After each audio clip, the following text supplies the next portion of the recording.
அரசு என்னை கண்டு அஞ்சுகிறது, உதயநிதி ஸ்டாலின் என்னை கண்டு அஞ்சுகிறார். அதன் காரணமாக தான் தினந்தோறும் என் மீது புதிய வழக்குகள் பதிவு செய்யப்படுகின்றன. மீண்டும் மீண்டும் கைது செய்ய முயற்சி நடக்கிறது. செய்ய முயற்சி நடக்கிறது.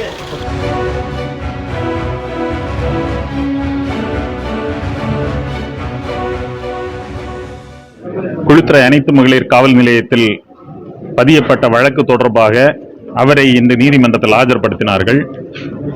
அவரை ரிமாண்ட் செய்வதற்கு நாங்கள் அவர் தரப்பிலே எதிர்ப்பு தெரிவித்தோம்.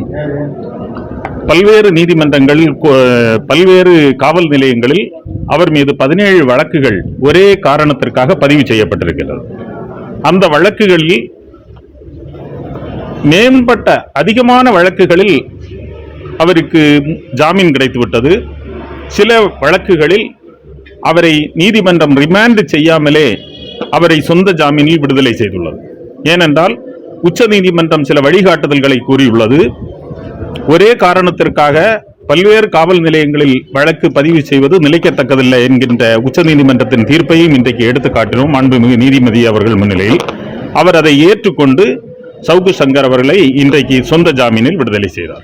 இந்த கேஸ் என்ன காரணத்துக்காக போடப்பட்டுள்ளது? இவர் வெளியே இருந்த ஏதாவது அரசுக்கு எதிராக தொடர்ந்து செயலாற்ற இந்த வழக்கு பதியப்பட்டுள்ளதா?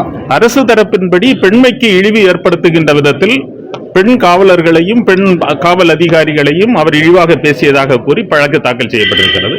ஆனால் இன்றைக்கு நீதிமன்றத்தின் முன்பாக வந்த கேள்வி என்னவென்றால், ஒரே காரணத்திற்காக பல்வேறு நீதிமன்றங்களில் பல்வேறு காவல் நிலையங்களில் வழக்கு தாக்கல் செய்யப்பட்டிருக்கும் என்பதைத்தான் இன்று இந்த நீதிமன்றத்தின் முன்பாக வந்த கேள்வி. பல வழக்குகள் பெண்டிங்ல வச்சிருக்காங்க, அது என்ன தோரணையில வச்சிருப்பாங்கன்னு நினைக்கிறீங்க?